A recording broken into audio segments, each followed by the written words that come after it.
puso na overwhelm ako kasi alam ko po, ramdam ko yung pagkamis niyo sa Pinas. Ano?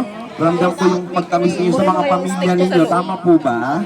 O, hayaan yung ako muna po ang maging instrumento para maging masaya kayo at makasama ninyo ang inyong mga kapamilya, lalo na yung mga nagtatrabaho. Grabe ang sakripisyo. Alam ko ito napakababaw pero grabe ang kaligayahan na naibibigay po sa inyo ng buong Team Kalingap. And saludo po kami sa lahat ng mga OFW. Palakpakan niyo po muli ang yung mga sarili and we love you so much. Yan, ako si Alvin and thank you so much sa Team Kalingap for this opportunity.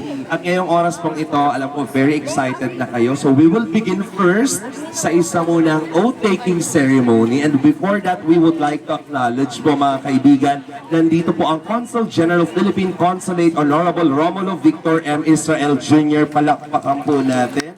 We appreciate, thank you po for the support. And of course, siya po ang mangunguna para po sa ating oath-taking. Pwede po tayo mag-step forward, sir.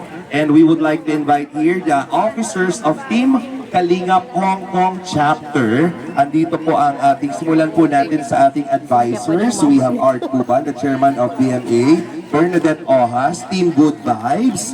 We have the Sport, Cyril Magbanwa, Muse, Johanna May Camarig, BSM Kalingap Cafe Ground Group, lead by Maria Gia Ramilo, BSM Cafe, and of course, business managers, we have Romelyn Queja, Christine Bandril, Portia Dio Careza, Jennifer Valdez, Cheryl Navarro, Bel Maliape Hernandez, Sergeant at Arms, Levi Abal,